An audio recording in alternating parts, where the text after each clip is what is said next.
Bonjour et bienvenue dans Libre Entreprise, votre rendez-vous économique hebdomadaire. Arriver à se faire connaître quand on lance son activité n'est pas une chose facile. Mais en plus, tester son produit pour savoir s'il correspond à la demande est une véritable préoccupation pour l'entrepreneur en herbe. Aujourd'hui, Moya a imaginé un rendez-vous original. Moya cherche toujours à lancer sa marque à moindre frais. Aujourd'hui, elle a imaginé une solution. Alors pour le lancement de ma marque, j'aimerais trouver un moyen de me faire connaître à moindre coût si possible. Donc là, je vais rencontrer Virginie qui travaille dans une société d'événementiel.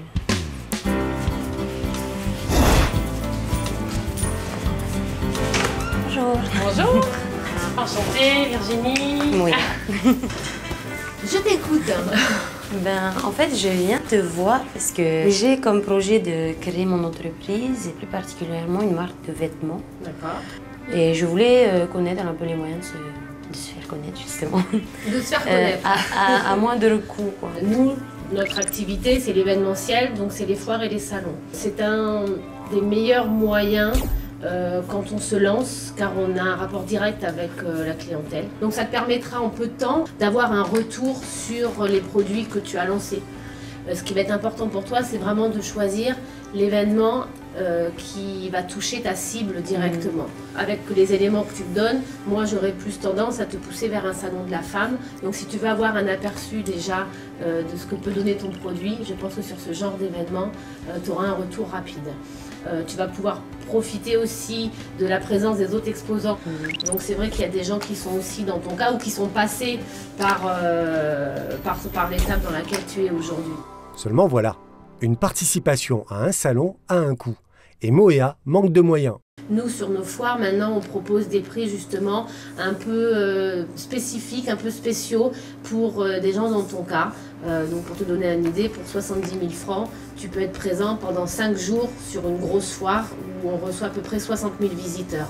Le tarif, c'est bien, mais il en faut un peu plus pour séduire Moya. L'avantage aussi sur nos manifestations, c'est qu'on a des partenariats presse et télé, et qui se penchent souvent sur les nouveaux exposants et les nouveaux produits. Ok, mais ce sont que des salons et foires, vous ne faites pas d'événementiel comme, je sais pas, des défilés ou des trucs comme ça? Si, on fait également au Salon de la Femme, le jeudi soir, on a proposé que pour les exposants un défilé de mode, donc on s'occupe de la logistique et de la communication, et voilà, ça leur fait une vitrine supplémentaire, et c'est vrai que souvent ça a des très bons retours. À la fin de l'entretien, nous avons demandé à Virginie si Moya avait choisi le bon moyen pour se lancer. Je pense qu'effectivement pour elle c'est un bon moyen de lancer sa marque et sa ligne. C'est vraiment une étude de marché à taille humaine. Sachez qu'en plus du coût lié à l'inscription, il vous faudra anticiper d'autres dépenses en termes d'aménagement du stand ou de renfort de personnel. Le salon reste toutefois une alternative efficace dans le cadre d'une étude de marché. Dans un prochain rendez-vous, nous traiterons d'un autre sujet lié à la communication, la fabrication de son image de marque. Mais d'ici là, je vous souhaite une excellente semaine dans la Libre Entreprise.